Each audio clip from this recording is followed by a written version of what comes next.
Fali, félicitations. Non, Fali, je comprends aujourd'hui pourquoi les gens aiment Fali. Chaque musicien a yebi place na ye na musique. Musicien vous savez que oh ya le kinga, oh wana na le kie. Donc ba yeba ni ya discussion côté. Ama mezabi tumbe lele. Mezabi tumbe. Arrêtez la musique. Arrêtez. Katazoba. Chaque musicien a yebaka place na ye na musique. Ndenge tozali boye, faire rigola a yebi na ye que Fali Ipupa. Ale kakaye na musika, ale kakaye na makambo ebele sur le plan professionnel, sur le plan qualité, sur le plan notoriété, level, ayebi na ye que Fali ale kakaye.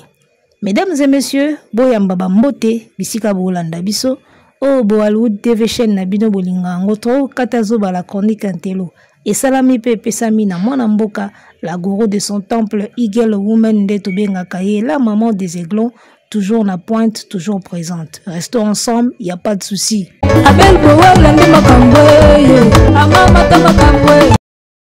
Abouki Côte d'Ivoire, Balobi de God Pro Max. Ezali kambo ya gabarit tozoe bisabino, tolongwa ki déjà na niveau ya ora to komi siko na niveau ya gabarit ya. Ezali kambo ya gabarit. 100 000 francs CFA, 150 $, 200 000 francs CFA, 300 et quelques ou à peu près 400, 300 $. Vous comprenez? 10 000 francs CFA, 20 $, 20 000, 40 $, 50 000 francs CFA, 90 $ et quelques. Concert ya boye, batu batondi plein, misusu batikali libanda. D'accord? Ezali kambo ya gabarit tozolo bawa. Yo kokende kobeta na mboka libanda na prix wana et puis esali full. Batu musu batika libanda na ba billet na bango ya VIP bazo déclarer. Alors à la base, c'était une salle de 11 000 places. Une salle de 11 000 places, bati ba billet VIP, VVIP, nde to monaki na ba image.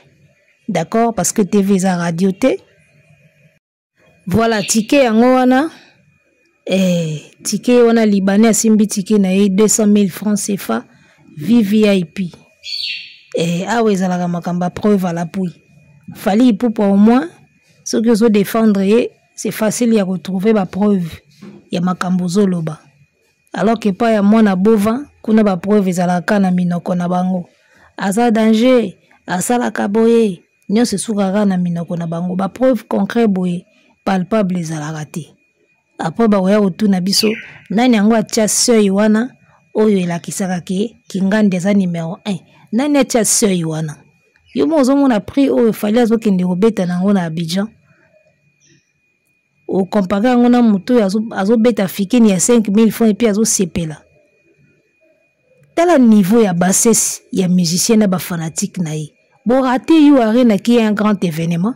Boye kobeta fikini ya 500, 5 000 francs, boto sepela ndenge moko bondire batu babeti yo arena. Wana kindoki te. Elo wana ezolekelanga artiste koyo. Comment mutako ko rater yo arena? Événement oyo ekotisaka ba artiste na rang moko boye.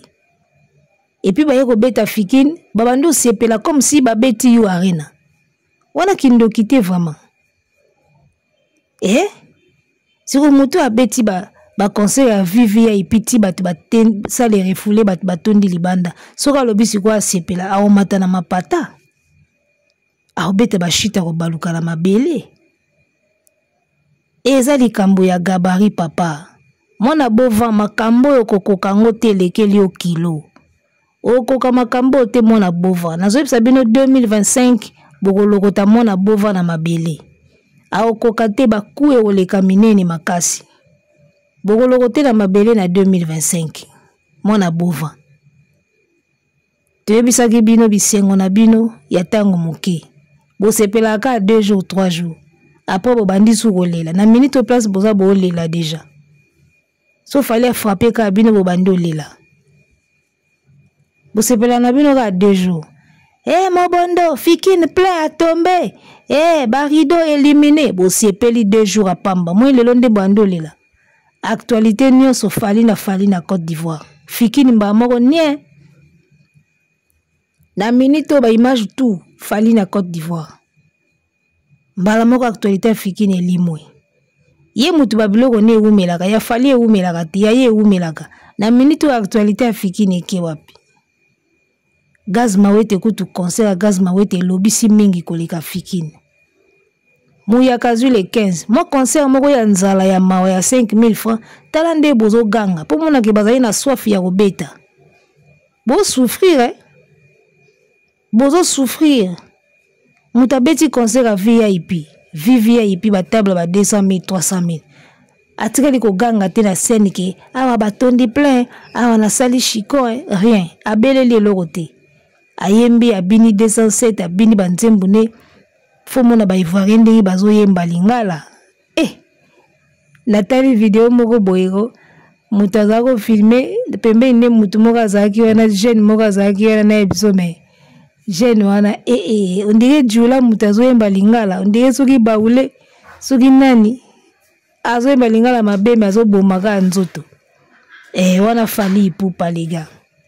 Où est likamba gabarit fali azana même gabarit te na Ferry concert na ba prix wana na Côte d'Ivoire Ferry batu ba oyate déjà ba oyate ce qui fait le bien beta concert VIP na Côte d'Ivoire 50 000 souka $90 50 000 francs CFA $90 au souka wana batu ba oyate concert ya cher na Côte d'Ivoire Ferry batu ba oya boité.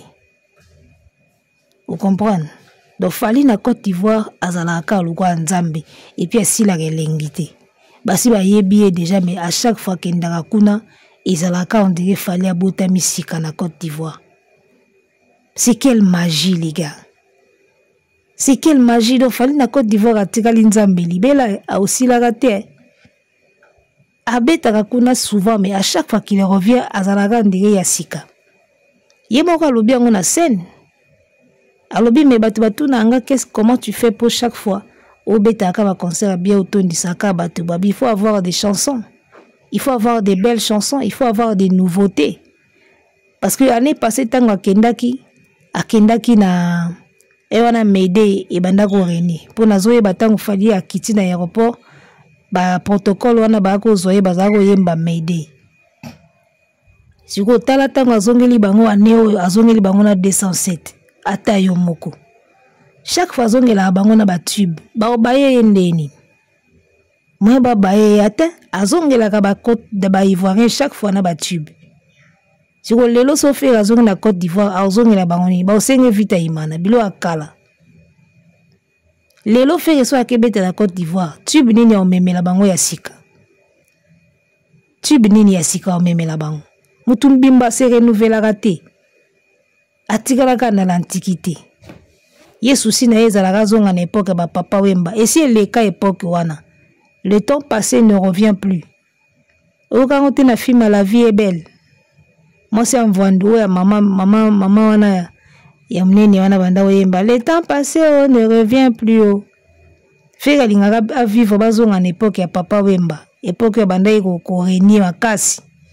Yango moni azaka toujours na tendance ya bamamba kala po lingaka tozonga na époque wana. Époque wana si elika. Bakataka bakon ya Ferry, ba jeune bazako linga ba yemba lokwa Ferry. Ça date de très longtemps, il y a 20 ans passé. Et si elika époque wana. Lelo siko tokomi na makambo ba streaming, tokomi na makambo ba VIP. D'accord? Tokomi na makambo mususu. Ba TikTok ye, vous comprenez? Époque wana TikTok ya la raté. Donc, comprenez que toujours vivre le présent. Et dans le présent, Fali n'a pas la même gabarit que Ferry. Donc, est-ce que comme il est gabarit. Alors, je vous laisse suivre les impressions il y a étrangers. Oh, bazana misu, bazo mona ke Fali, azana niveau mususu. Mais si le loba golo bata misu 5 heures, ba mona anguka ate. Fali ipupa ou ayou. En lingala, on dit ça même comment. Olobi nini, olobi wapi, hein, oza. En tout cas, qui es-tu? Fally au parc d'exposition, des expositions d'Abidjan. C'est pas les gars, ne s'attendaient pas à ça. Oh non, poteau, qui? Fallait embrasser le poteau en Côte d'Ivoire. Voilà maintenant ça. Il y a les gens à l'extérieur, une salle de 11 000 places. On a déjà plus de 12 000 personnes dans la salle, mais il y a encore près de 6 000 personnes à l'extérieur. Et les gars n'ont pas vu ça venir. Fally, non, Fally c'est le Michael Jackson d'Afrique qui pense être. Regardez, il y a déjà Samuel Eto'o installé avec maman Georgette, le général Makosso. Tous là sont là parce que le Michael Jackson revient. Le Michael Jackson est là. Laissez-nous ça. Fally est le meilleur artiste africain de tous les temps. Oui. Après Fally au You Arena, plus personne. Cette année-ci, les artistes africains, même si vous avez les d'origine africaine, oui, même si vous avez les nationalités américaines, vous avez tous tapé poteau You Arena. Fally pour peut-être le seul. Baloba ndenge nini pour bangulwa bayoka, ça c'est un Camerounais les gars. Un Camerounais qui vous détaille tout sur Fally Ipupa qui est un artiste congolais résident en RDC. Ngate Moutounao Lobango, c'est un Camerounais. Il y a eu beaucoup de réactions comme ça sur TikTok de la part des gens Camerounais moko alobi na moni pe ivoirien moko asala ki pe vidéo pour na ba ke Fally Ipupa c'est le roi nanani nanana. Donc elobi si batu ebele exploit au Fally Ipupa sali na Côte d'Ivoire. Tu vois, quand Ninga lobby, les gens n'ont pas vu venir ça. Ba moneka boya concert normal, ba sombi bien na bango na retard ndi ba mesana. Nzoka ba yeba kiteke he, Fally a komi mota 3e dimension. Likamba gabarit ndezo solo la. Et belé ba ya retard wana batikali libanda. Ba wa monaki na concert normal. Ah toya na biso kana porte wana to sombi bien to koti normal. Ba yeba kiteke he, makambo eza boy. Ba ya boy full. De batu basombi VIP, ndenge général Makosso azo expliquer. Batu basombi VIP ba vandi liboso. Ba VIP misusu ba telemi parce que place ezaki te. Allez, ba mbolo siko misusu batika libanda na ba retardateur. Lisolango elengi. Alors, parlons sérieusement, les gars. Lorsqu'on vous dit que Fally Ipupa c'est le numéro 1 de la musique congolaise et même en Afrique centrale, en Afrique francophone, na minute. Pourquoi Boyimaka? Pourquoi beaucoup takango doute? J'espère que Moutou a outi ko sala live na koko promo lobiao. Tente promo Moutou moko auto sala live na ye ozako tuna nani ngo atchaka ba barème wana pour définir que Fally numéro 1 ba o ba numéro 2. Mais bino moko bozomona barème yango moko micha. Barème yango moko micha déjà. Omoni. Lorsqu'un Camerounais prend sa caméra, son téléphone, pour vous expliquer sur TikTok que Fally Ipupa, c'est le roi en Afrique. Fally Ipupa, c'est le Michael Jackson d'Afrique. Asa Congolais, Camerounais.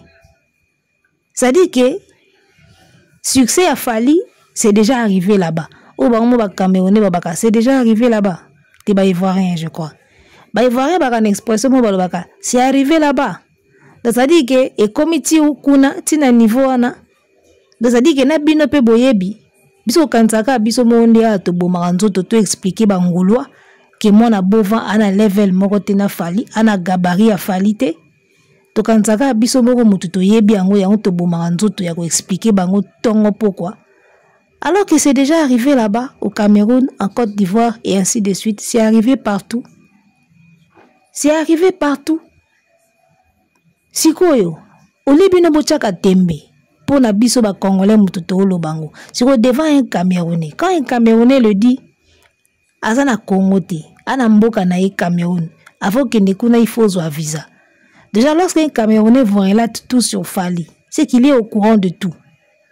Alobi boy, depuis Fally a beti You Arena, aucun artiste africain n'a né oyo a remplacé kuna. C'est ce qu'il a dit.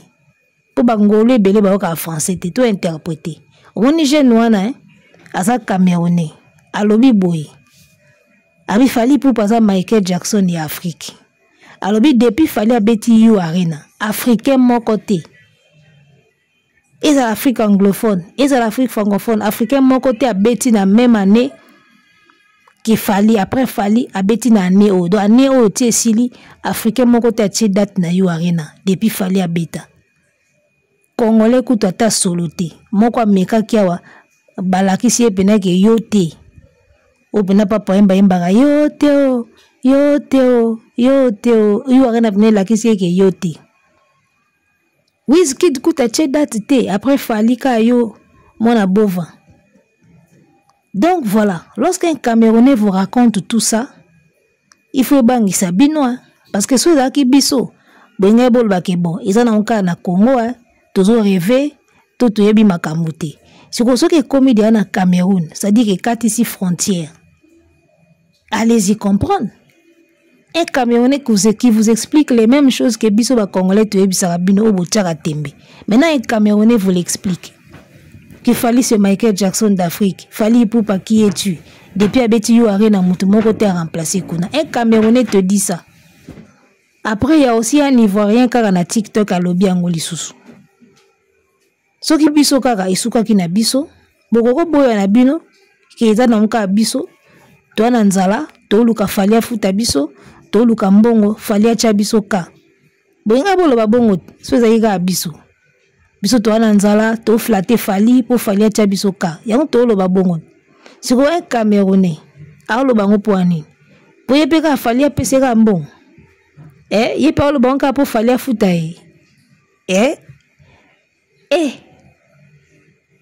Tala, yali kambwa gabari.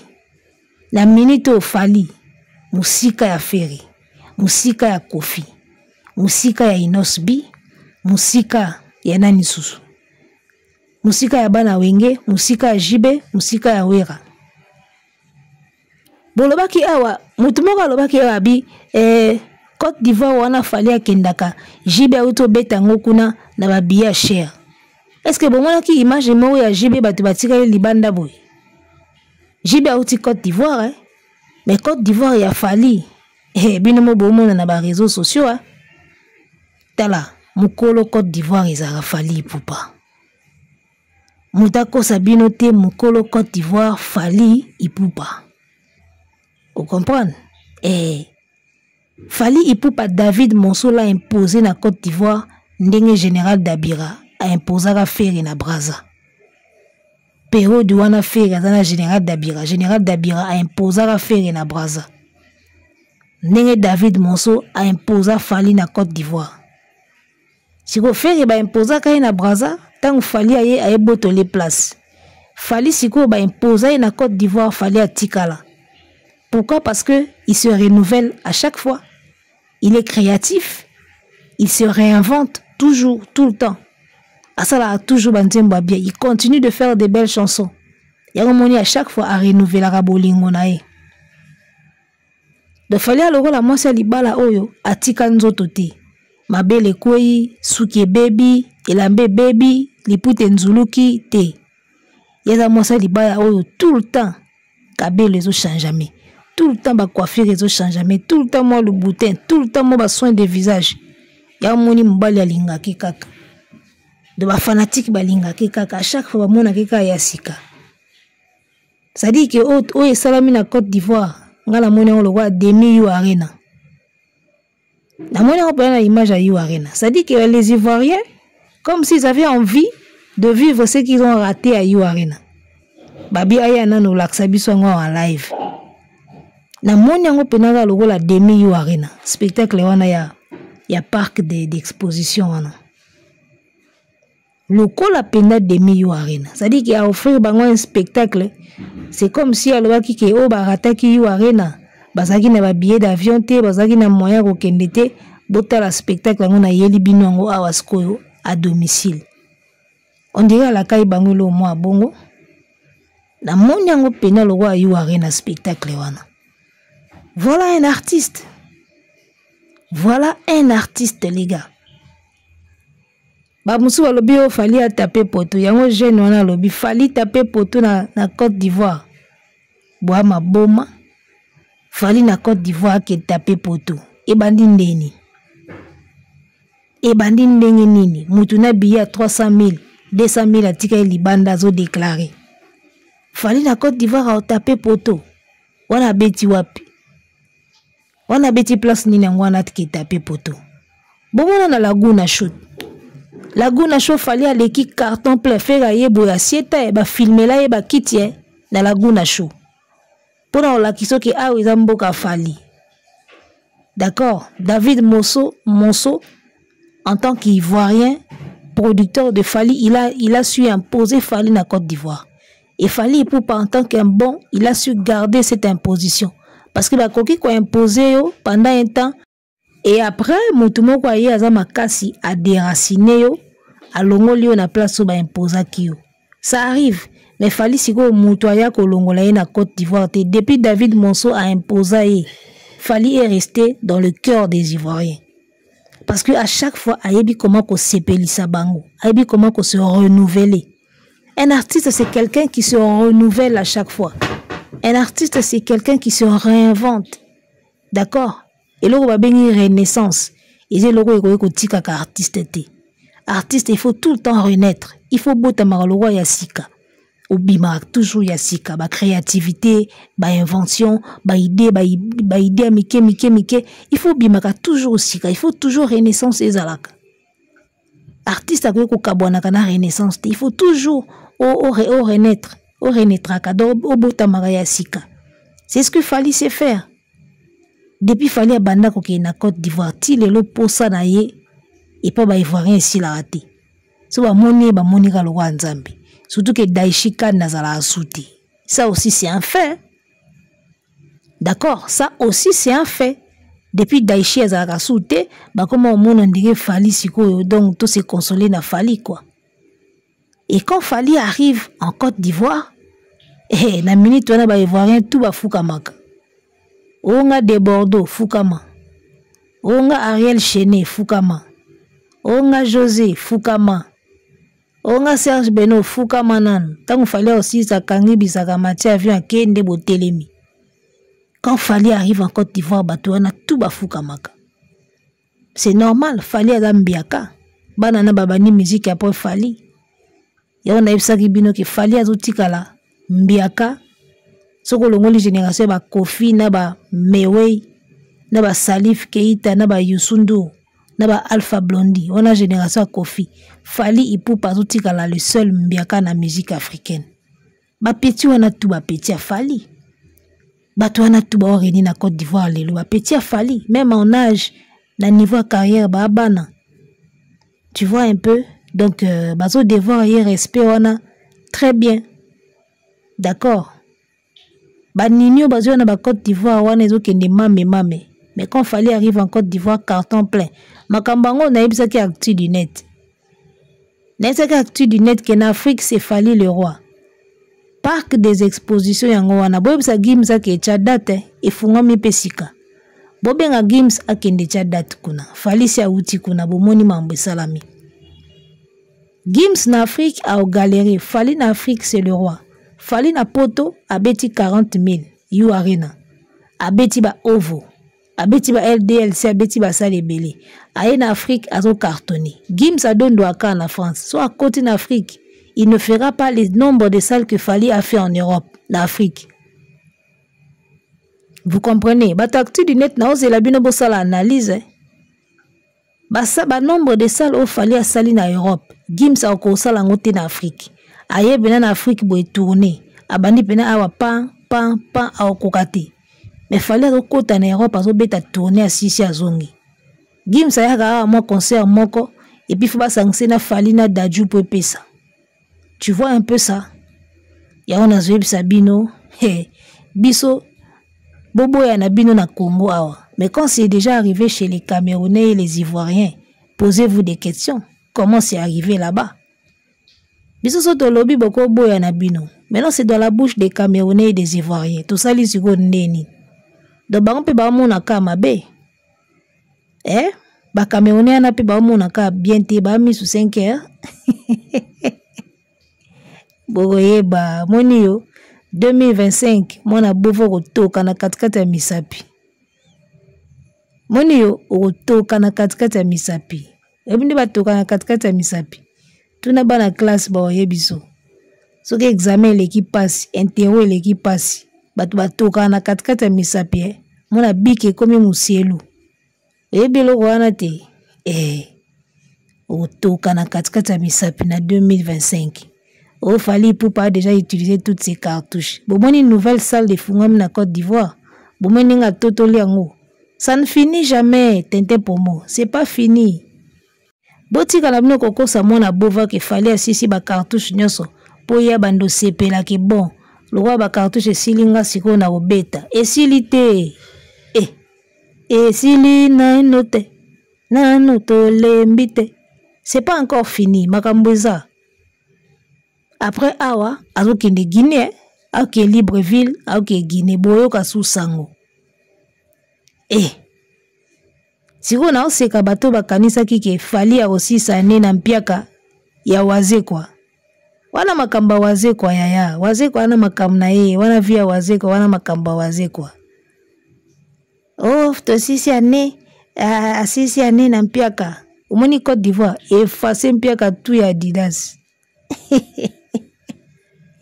ane na nesilite tout ça le 26 ane silite Fally abeti le 25 bokanisa ki Fally aussi ça ane na mpiaka yo une belle image de fin d'année image à Côte d'Ivoire wana une très très belle image de fin d'année si vous faites pena vandi na ba réseaux sociaux à la concert à Fally en ligne azeli bazongi c'est les réponses à jeton abwaka ina fikini waya abwaki libanga na mai tisi kwa azoka ka chubute oyeba oluka chubu na application yemoko chango na munoko chubu sadi ke aloka mutabwaki libanga na mai aloki chubute yemoko chango na munoko ti yemoko chango na munoko chubu alozongi ndako oyeba. Moi je pense que la meilleure réponse qu'on peut donner à son adversaire, surtout adversaire yaketo o azopola ana soni na couper soni kangami na couper le roi diarrhée, la meilleure réponse ya opesa et ça va plein ba image ba plein na ba biya VIP c'est la meilleure réponse ya opesa adversaire o azopola avant dia zeli quand il fallait au bois ka jeton moko boy ba répondre et pour ça là yo jeton to tikeli yo aussi sango beta na énigme boaka sous jeton mususu so ke beta susu na poto so ke obeta wapi boaka sous ba jeton bato bakomozela ba jeton na ba concert à faire ba ozela sous musique te oyeba omoni yo 2025 ba koloko to na mabele tozao mambo ezoya bino boyebi yango te ça va j'ai non Fally. Je comprends aujourd'hui pourquoi les gens aiment Fally. Les concerts de Fally là, tout est géré par les blancs. Faut voir les blancs, blancs. Quand blanc est dans ton affaire, quand blanc est dans ton affaire, tu réussis toujours. Faut voir comment les choses, c'est-à-dire le spectacle. Je parle du côté spectacle. Le côté spectacle, quand Fally sort, avant qu'il ne sorte, avant qu'il prenne le micro, la qualité du son, la choré, non, c'est... Fally est le plus grand artiste francophone de toute l'Afrique. C'est-à-dire, il n'y a pas un artiste qui peut se comparer à Fally. Même dans le domaine anglophone, il faut respecter qui est Fally Ipupa. C'est un monument. Awa général Makoso alobi même en Afrique francophone boye kola ko respecter Fally parce que c'est un monument. Ngam na lobi yango. Balobi le concert de Fally est géré par des blancs. Ngatem na lobi yango Camille Makoso. Quand un blanc est dans ton affaire, ça doit toujours marcher, ça doit réussir. Fally bosse maintenant avec des blancs. Fally bosse maintenant avec des blancs. Yaya likamba gabarit. Si vous êtes na Guinée Conakry, et si vous faites ya kindaka pa obiangema, ba ozela sko Fally.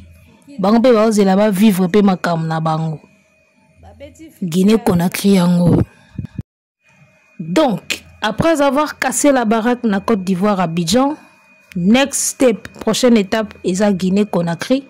Et si vous faites ba bengsaki pa obiangema ke sala ba karaoké, ba futa elar, ba bengsaki par nostalgie. Mais parce qu'il fallait qu'il par nostalgie, parce qu'il fallait un tube récent, na terrain. Bozela siko makambo mona na Guinée Conakry. Après Côte d'Ivoire, Guinée Conakry. La tournée africaine continue. Hein? Et banda bango babetaki à local, à domicile. Ba loko babetaki à domicile ba pemi. International azo continue tourner. Mutaba vingi la pema beti moko a pemi. Abeti mibale a pemi ya pema aka. Eza likambo ya gabarit GOAT Pro Max. Désormais GOAT Pro Max Fally Ipupa général Makosso alobi Fally aza monument Afrique mobimba anglophone comme francophone baye kola ko respecter Fally. Bangula bakocha tembe ba Romain bakoboya mais bino moko bobinde bo souffraka. Boboya na réseaux sociaux, boboya na ba TV tang bozonga ka palais milelo na milelo place bolela ya ngwana. Talaka ba fanatique mobimba ya courte joie na musicien na bango ya courte joie. Bisengo na bango zaka ya tango moke. Bisengo na bango nzambe. Etango moke bakosepela lelo. Lobi bakomi kolela. Basepelaka 2 jours. Eleka nango 2 jours te. Tosali plein mobondo. Des fois. Lelo na minute ba olela. Ye moko na téléphone a olela. Abido mwana mbali ngana okokika te. Ngana beti fikini na kanisa na sukisi makambo tala makamba kesa na Côte d'Ivoire do jo ngana okokika te. Carrière na nga mobimba na otira lokoka na kana jo te vraiment. Ero na minute ba olela na bango. Les mesures de papa. Tosuki ya tokutani lobby. Bino tembeti bo poussa tika o mona abwe.